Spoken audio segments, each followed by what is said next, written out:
মেয়েরা স্পন্সর পেল, ছেলেরা এইচডি কলা বা কাঁচ কলা। তো বেশ মজার বিষয়, ভালো লাগলো যে আজকে আমি আমার আগের অডিওটা যেখানে শেষ করেছিলাম, শেষের দিকে বলেছিলাম যে ইস্টবেঙ্গলের মেয়েরা কিন্তু, মেয়ে ফুটবলাররা বা মহিলা ফুটবলাররা নিজেদের যোগ্যতায় তাদের একটা সমর্থন আর একটা সমর্থকের একটা যে ভিত্তিতে সেটা তৈরি করছে, সাপোর্টার বেস নিজেদের যোগ্যতায় তারা ধীরে ধীরে হলেও সুনিশ্চিতভাবে তারা সেটা তৈরি করছে। সে অডিওটা পোস্ট করার কিছুক্ষণ বাদেই, হয়তো 1-2 ঘন্টা হবে, দেখলাম যে ইস্টবেঙ্গল ভারতের মহিলা ফুটবল টিম তারা একটা বিশ্বের নামকরা এক সফটওয়্যার ড্রিঙ্কসের সাথে একটা স্পন্সরশিপ পেয়ে গেছে, তাদের কাছ থেকে পেয়েছে 3 বছরের একটা স্পন্সরশিপ। তা আমি নাম আলাদা করে উল্লেখ করতে চাই না, কেননা আমি নিজে এই ব্যক্তিগতভাবে এই ধরনের সফট ড্রিঙ্কস খুব বেশি পান করি না বা খাই না, বাঙালি তো খাই না। এই মাঝে সাথে পিজা ফিজা হলে হয়তো খাই, কিন্তু এড়িয়ে চলি। আম, কিন্তু কোনো নিষিদ্ধ ড্রিঙ্কস নয়, সারা বিশ্বেই লিগ্যালাইজড ড্রিঙ্ক। তো এটা খুব ইন্টারেস্টিং বিষয় যে আমরা বিগত বেশ কয়েকদিন ধরে দেখছিলাম যে যারা খুব বেশি হীনমন্যতায় ভোগে, যারা ভাবতো যে একটা বেসরকারি সংস্থার হাতে ভারতীয় ফুটবলের পরিচালনা ভার সারা জীবন থাকা উচিত, পুরুষদের অন্তত, তারা খুব বলে আসছিল যে স্পন্সররা আকৃষ্ট হবে না ভারতীয় ফুটবলে বা পুরুষদের ফুটবলে যদি না এইচডিতে প্রায় থ্রি ডি টাইপের কোনো টেলিকাস্ট হয় আইএসএলে। তো মহিলাদের যে ফুটবল দেখি আমরা, আইডাব্লিউএল বা ইন্ডিয়ান ন্যাশনাল টিমে যে, সেটা কিন্তু একদম স্ট্যান্ডার্ড একটা রেগুলার ইউটিউব স্ট্রিমিং হয়। তো তাতে করে কিন্তু তারা এই বহুজাতিক পানীয় সংস্থাকে আকৃষ্ট করলো অন্তত 3 বছরের জন্য। কি করে হলো? আমি আমার আগের এই বিষয়ে যখন আলোচনা করেছি বলেছি যে আপনারা ভুলে যাচ্ছেন যে কিসে আকৃষ্ট হয় স্পন্সর। স্পন্সর আকৃষ্ট হয় একটা প্রোডাক্টের গুণগত মান দেখে, বা সেটা সাধারণ মানুষের মধ্যে কতটা জনপ্রিয় হচ্ছে বা কতটা ক্রেডিবল সেই জিনিসটা। তো ভারতের মহিলা ফুটবল দেখুন, তারা কিন্তু ধীরে ধীরে হলেও তারা কিন্তু এগিয়ে যাচ্ছে। ইস্টবেঙ্গলের মহিলা টিমই দেখুন, আমি তো বলছিলাম আমার আগের অডিওতে, জাস্ট থেকে 2-3 বছর আগে, 3 বছর আগে যখন কন্যাশ্রী কাপের ফাইনাল খেলছিল, ইউটিউবে দেখাচ্ছিল, মানে বসে দেখা যাচ্ছে না, এত মানে বালখিল্য খেলছিল ইস্টবেঙ্গলের মেয়েরা। আর আজকের দিনে দেখুন আইডাব্লিউএল খেলা হচ্ছে, মানে আকর্ষণীয় ফুটবল খেলছে। তাদের মধ্যে বেশ কিছু মেয়ে কিন্তু ওই 3 বছর আগেও ছিল, ওই সুলঞ্জনা রাউল, তখন বোধহয় 15 বছর বয়স এরকম ছিল। হ্যাঁ, তো এদের পা থেকে বল ছিটকে যাচ্ছিল, মানে দৌড়াতে পারছিল না। আর আজকে দেখুন ভীষণ আকর্ষণীয় ফুটবল তারা পরিবেশন করছে, এমন আকর্ষণীয় যে আপনি নিজের পয়সা খরচ করে, গ্যাটের কড়ি খরচ করে, নিজের সময় ব্যয় করে আপনি কিন্তু মাঠে যেতে পারেন, গিয়ে একটা 90 মিনিটের একটা আকর্ষণীয় ফুটবল দেখতে পারেন, মানে। এবং এই জিনিসটা কিন্তু তারই কন্টেন্ট, অ্যাকচুয়াল কন্টেন্ট দিয়ে কিন্তু আকৃষ্ট করছে। আপনারা দেখবেন আজকালকার দিনে তো আপনারা অনেকে ইউটিউবের সাথে খুবই পরিচিত, দেখবেন ইউটিউবে প্রচুর ভালো ভালো ব্লগার আছে, আমি আলাদা করে নাম করতে চাই না। তাদের কন্টেন্ট এমন কিছু নয় যে দারুণ কিছু মোবাইল ফোনে তারা রেকর্ডিং করছে, তারা হয়তো শুরুর দিকে হয়তো এমনি সাধারণ স্মার্টফোনে রেকর্ডিং করেছে, এখন পরবর্তীকালে তারা হয়তো জনপ্রিয়, হয়তো গোপ্রো কিনেছে বা অ্যাপেল ফোন কিনেছে। তো তাদের কন্টেন্টের জন্য কিন্তু মানুষ আকৃষ্ট হয়। এবার আকৃষ্ট হওয়ার পর যখন তাদের চ্যানেল জনপ্রিয় হয়ে যায়, তখন অনেক সময় তাদের মধ্যে একটা খামতি চলে আসে কন্টেন্ট ক্রিয়েশনে, তখন তাদের নজর অন্যদিকে চলে যায়, ভাবে কী করে ঝাঁ চকচকে পরিবেশন করে আমি আকৃষ্ট করব। তো এই জিনিসটা কিন্তু আমি বিভিন্ন সময় আলোচনা সূত্রেই বলেছি যে এই ব্যাধিটা বাংলা মুভি ইন্ডাস্ট্রির মধ্যেও আছে। আমি গত সপ্তাহে নেটফ্লিক্সে একটা সিনেমা দেখলাম, একটা মালায়ালি বই দেখলাম, সিনেমা ফিল্ম, একো বলে, একটা কুকুর নিয়ে একটা বেশ, আপনার অ্যাক্সেস থাকলে দেখে নেবেন নেটফ্লিক্সে। সিনেমাটা হয়ে যাওয়ার পর আমি একটু জাস্ট উইকিপিডিয়াতে দেখলাম মোটামুটি 5 কোটি বাজেট সিনেমাটা। আর বাজার থেকে নাকি মানে গত সপ্তাহে অবধি নাকি প্রায় 50 কোটির বেশি তুলে ফেলেছে। কোনো বিশাল কোনো, মানে এমন নয় নায়ক নায়িকা সেরকম কিছু নেই, জাস্ট গল্প আর পরিবেশন আপনি দেখে নেবেন যদি দেখতে চান। তারপর গতকাল আমি একটা সিনেমা দেখলাম, আমার পরিচিত এক ইসলাম ফ্যান, তার সঙ্গে আলোচনা করছিলাম, সে ইউএসএতে থাকে, তো ইউএসএ বর্তমান পরিস্থিতি নিয়ে একটু আলোচনা করছিলাম, ফুটবল সংক্রান্ত না, সেখানে এই মুহূর্তে যেসব চলছে। তো সে বললো, একটা সিনেমার নাম বললো যে the Monk and the gun বলে সিনেমাটা। তো আমি দেখলাম সিনেমাটা কোথায় পাওয়া যাচ্ছে, তো দেখলাম একটা ফ্রি একটা ওয়েবসাইটে রয়েছে, সেখানে একটা অ্যাড ট্যাড দেখায়, অস্ট্রেলিয়ান একটা ওয়েবসাইট। তো আমি ভিপিএন দিয়ে সিনেমাটা দেখে নিলাম, খুব সুন্দর একটা নিটোল একটা গল্প। তারপর একটু আগে আজকে হইচইতে একটা বাংলাদেশের একটা সিনেমা দেখলাম, সাবা বলে। আহ, সবার হয়তো ভালো নাও লাগতে পারে, আবার অনেকেরই ভালো লাগবে, কিন্তু খুব কম বাজেটে তৈরি একটা মুভি।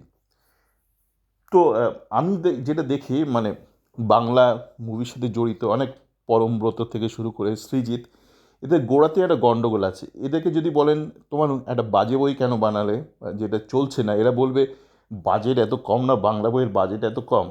দেখুন, একটা গণ্ডগোল এরা সবাই করে ফেলছে, যার জন্য কিন্তু বাংলা সিনেমা এতটা খারাপ হাল। একটা তো আছে, একটা তো জেনারেল একটা তো লজিস্টিক্স বিষয় আছে, যে অনেক সিনেমা হল বন্ধ হয়ে গেছে। কিন্তু তা সত্ত্বেও আর একটা বড় কারণ হচ্ছে, এদের কিছু ভাবতে দিলে এরা প্রথমে বাজেটের কথায় চলে যায়। এমন যে সমস্ত কন্টেন্ট সমস্ত টপিকই যেন হাই বাজেট টপিক, না না, লো বাজেট বা কম বাজেটেও কিন্তু অনেক ভালো ভালো টপিক আছে, বা আপনি কন্টেন্ট বা আপনি একটা সিনেমা তৈরি করতে পারেন। তো এরা ওইদিকেই ভাবেই না যে কী করে একটা ভালো একটা সিনেমা করব, যেটা সবার মন জয় করবে, অন্তত একটা লার্জ মাসের একটা মন জয় করবে, যেটা আপনার এই বাজেটের মধ্যে থাকবে। ধরুন না, আমি একটা উদাহরণ দিচ্ছি, ধরুন আপনার বাড়িতে প্রচুর পয়সা নেই, আপনার বাড়িতে অতিথি আসবে, এবার আপনি তাকে কী খাওয়াবেন, আপনার বাজেটের উপর নির্ভর করছে। আপনি চাইলে এলাহি কারবার করতে পারেন, চিতল মাছের মুইঠা থেকে শুরু করে চিতল মাছের ঝোল সমস্ত কিছুই করতে পারেন, খাসির মাংস করতে পারেন, বা আপনি জাস্ট লুচি আলুর দম করতে পারেন, বা লুচি বেগুন ভাজাও করতে পারেন। এবার আপনি যদি লুচি না রাঁধতে পারেন, অনেকে আছে মহিলারা, মানে কি করে লুচিটাকে ফোলাবে সেটাই জানে না। মানে লুচি ফোলানোর জন্য কিন্তু আপনার অর্থ লাগে না। অনেক মহিলা আছে অমলেট করতেই জানে না, পুরুষদের ছেড়ে দিলাম, পুরুষরা তো পারেই না। অনেক মহিলা আছে অমলেটটাকে কী করে যে তুলবে চাটু থেকে, যে পাটিসাপটার মতন অমলেট হবে, সেইটাই জানে না। তো সেই জানাটার পেছনে কিন্তু অর্থ জড়িত নয়। অনেক আছে চা করতে পারে না, এমন অনেক মহিলা আছে। পুরুষদের আমি ছেড়ে দিচ্ছি, কিন্তু আমি যখন মহিলা বলছি ধরে নেবেন পুরুষরা পারেই না, বাঙালি বা ভারতীয় পুরুষরা, ব্যতিক্রম তো আছেই। তো অনেকে আছে এমন চা করে যে আমার খেয়ে গা গুলোয়। তো এই অমলেট না করতে জানা, ভালো বেগুন ভাজা করতে পারছেন না, আলুর দম করতে পারছেন না, আলুর দমে, বা আপনি ডিমের ডালনা করতে পারছেন না। ডিমের ডালনা কি বিশাল এক্সপেন্সিভ কোনো খাবার দাবার? আপনি যদি লুচি, একটা ফোলা ফুলকো লুচি আর ডিমের আলুর দম করেন, সাথে একটু বেগুন ভাজা, বিশাল খরচ নয় কিন্তু, কিন্তু এই জ্ঞান নলেজটা, তো এই নলেজটাই আমাদের এই বাঙালি একসঙ্গে মুভি ডিরেক্টরের মধ্যে নেই। তো একের পর এক তারা একগাদা বাজেট তাকে দিলেও সে বাজে সিনেমা তৈরি করে, আর সিনেমাটা তাই ফ্লপ করে। তো একই বিষয় হচ্ছে ফুটবলের ক্ষেত্রে। ফুটবলে যে আপনারা যারা একনিষ্ঠ বা হার্ডকোর ইস্টবেঙ্গলের ফ্যান বা মোহনবাগানের ফ্যান, আমি জানি আমার অনেক কন্টেন্ট, অনেকে আমার চ্যাটফোরামে অনেক মোহনবাগানের ফ্যান আছে, আবার অডিও অনেক মোহনবাগানের ফ্যান শোনে। আজ যদি মোহনবাগানের ফার্স্ট টিম কোথাও একটা খেলে, ধরুন সেই ম্যাচটা ইউটিউবে দেখাচ্ছে, ধরুন ইরানে গিয়ে খেলেছে, ইরানি উদাহরণ দিই, হ্যাঁ, এটা কিছু মনে করবেন না, কিন্তু ঠিক আছে, উদাহরণটা অন্তত মনে থাকবে। ধরুন ইরানে খেলছে মোহনবাগান, মোহনবাগান ম্যাচটা জিতছে, এটা ইউটিউবে আসছে, এইচডিও না এইচডি, আপনারা দেখবেন না? আপনাকে বলবেন না না না ওইটা দেখাতে হবে, ওই বড় কোনো টিভি চ্যানেলে দেখাতে হবে, নয়তো দেখবো না, দেখবেন না আপনারা? ইস্টবেঙ্গলের আসিয়ান কাপ, আজকে তো কত বছর আগে, তখন টিভি এমনি ন্যাচারাল টিভিতেই দেখিয়েছিল। আজকে যদি ধরুন ইস্টবেঙ্গল আবার ওরকম কোনো আসিয়ান একটা মোমেন্ট আসে, সেটা যদি এমনি ইউটিউবে দেখায়, পুরুষদের কথা বলছি, মহিলারা তো অনেক আগে অনেক কিছু করে ফেলবে, আমরা দেখবো না? তো তাহলে মূল বিষয়টা কী থাকছে? মূল বিষয়টা থাকছে কিন্তু আপনার কন্টেন্ট। সিনেমা ক্ষেত্রে একটা ভালো সিনেমা আপনার ফুটবলের ক্ষেত্রে একটু ভালো ফুটবল, সেটা ভালো হলে অটোমেটিক তার অডিয়েন্স বেড়ে যায়। অডিয়েন্স বাড়লে স্পন্সাররা সে অডিয়েন্সের পেছন পেছন যাবে। এই যে বলছিলাম যে আপনারা তো দুর্গা পুজোয় এত ঘোরেন, আমি অনেকদিন কলকাতায় দুর্গা পুজো দেখিনি, যেহেতু যখন কলকাতায় যাই দুর্গা পুজোর টাইমটা যাওয়া হয় না, বহু বছর হয়ে গেল। তো দুর্গা পুজোয় যে এত ভিড় হয়, সেই ভিড়গুলো কেন হয়? মানে স্পন্সরও তো আগে থেকে টাকা দিয়ে দেয়। স্পন্সরকে কি এই ভেবে টাকা দেয় যে ওখানে ওই পুজোটা টিভিতে দেখাবে, শ্রীভূমি টিভিতে দেখাবে? শ্রীভূমি তো নিজেরাই লাইভ স্ট্রিমিং করে, বা যে কোনো মানে এখন কলকাতায় প্রচুর ভালো ভালো দুর্গা পুজো হয়ে গেছে। সেই পুজোগুলো আপনারা এখন তো কেউ দেখেও না টিভিতে। আগে ছিল যখন ইউটিউব টিউটিউব আসেনি, তখন ওই পুজো পরিক্রমা এগুলো হতো, দূরদর্শনে বা এগুলোতে হতো, পরবর্তীকালে কেবল চ্যানেলগুলোতেও হতো। তারপর ইউটিউব আসার পর মানে লোকে আমার মনে না আদৌ দেখে। যাক, মোদ্দা কথা হলো লোকে ওখানে যাচ্ছে, ভিড় হচ্ছে, সেই ভিড়ের জন্য কিন্তু স্পন্সররা যাচ্ছে। এমন নয় যে এটা এইচডিতে দেখানো হবে বা কি, সেটা এখন তো অল্প বয়সী ছেলেমেয়েরা সুন্দর সুন্দর ইউটিউব কন্টেন্ট তৈরি করে। আজকে আমার বাবার সাথে কথা হচ্ছিল যে এই ইউটিউবের কল্যাণে কত সুন্দর সুন্দর ব্লগ করে, কত ভালো ভালো ছেলেমেয়েরা করে ব্লগ। মানে ভালো ছেলে না, মানে ছেলেমেয়েরা কত ভালো ভালো ব্লগ তৈরি করে, জাস্ট একটা স্মার্টফোন নিয়ে কোথায় কোথায় তারা চলে যাচ্ছে, পৌঁছে যাচ্ছে। সুন্দর, মানে বাংলার কোনায় কোনায় কি পৃথিবীর কোনায় কোনায় পৌঁছে যাচ্ছে তারা, যেগুলো আমরা আগে ভাবতেই পারতাম না যে এগুলো আগে থেকে জানা যাবে।